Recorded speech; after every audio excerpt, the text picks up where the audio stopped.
Welcome. I've been looking forward to meeting you. Can you hear me okay? I can hear you as well. Excellent. So great to finally meet you. My name is Corinne Hilberry. I'm a licensed clinical social worker for the state of Virginia, and I work for the Department of Albemarle County, but most importantly, I'm here to serve you. But before we begin anything, I would like you to state your name so I can make sure I enunciate that properly. Veronica George, did I pronounce that correctly? Excellent. Did you have a problem signing in by any chance? Okay, great. I know it can be quite the hassle to navigate through the program. However, it is important that you follow the prompts and fill in all the necessary information, especially in the beginning, as this will allow us to send help in case of an emergency if it were to ever occur. Yeah. That's why they ask you to fill out your address. Correct. Yes. This is why they ask for your location.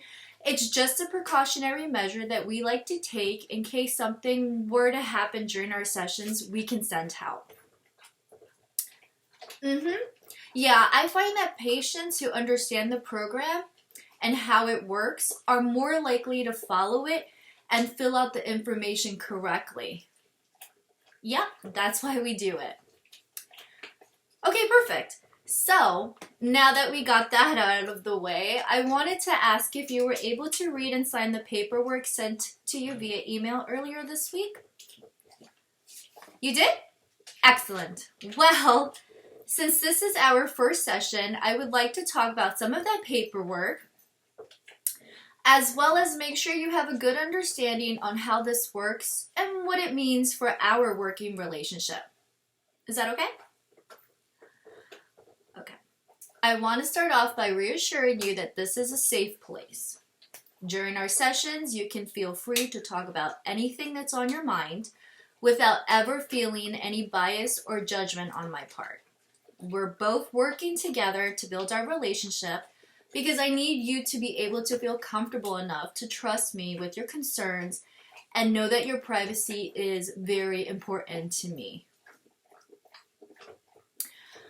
I just want you to keep in mind that everything that we talk about is confidential and stays between you and I. It will not leave this room, and I will not share your information with anyone who doesn't have a right to know. With that being said, there are limitations to this, which is where the paperwork comes in. I want you to understand that limits to confidentiality is ultimately about safety. These rules are set in place because we do not want to see our clients or others in harm's way. So I guess the question is, when do I break confidentiality, right? Well, I'm considered a mandated reporter, and what that essentially means is that I am required by law to report any suspicions of abuse or neglect of a child or elderly person, meaning that if I suspect something, I would have to report it. Okay? I also have a duty to protect you and others. If at any stage I feel that you are at risk of harming yourself or others, I would have to breach confidentiality. Essentially, what that means is that you can express to me that perhaps you want to end your life, you're suicidal, no longer want to live. I have an obligation to you to report it and give you the necessary help you need because, after all, you are important and you do matter. Same thing goes with warning others if their life is in danger. For instance, if you were to come to me and say, one day, I'm going to harm so-and-so, and this person's life is now in danger, I have an obligation to them to warn, report, and potentially save their life like I would yours. Okay? Okay. Excuse me. Another expectation would be if your case was subpoenaed by the courts. If your records are requested, I would have to turn that over by the law. Yeah. Any questions so far? Okay, great. So then moving on.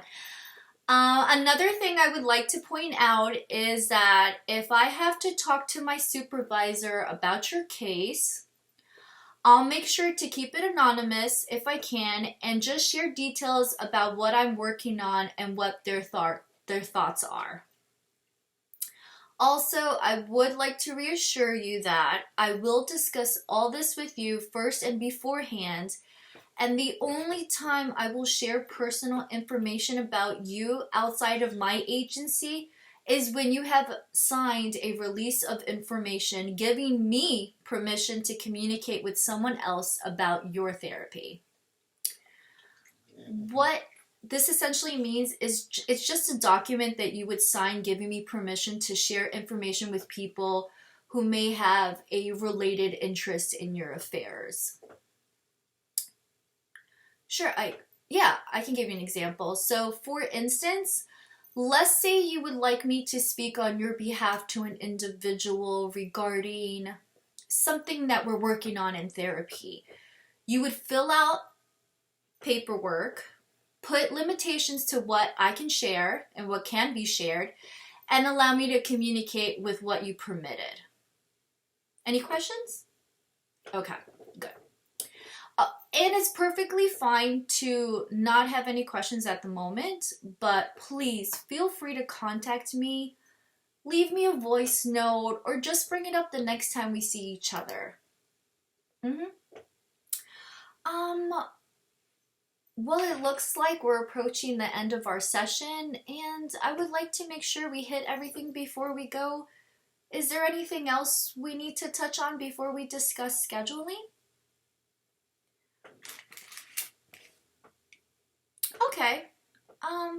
Well, I see here we're already booked to meet on the same time next week. Would you like to make any changes to that? Okay, sounds good. Okay, we do have a card already on file. Would you like me to charge it to that card? Great. Okay, we're all set then. I look forward to seeing you next week. Bye.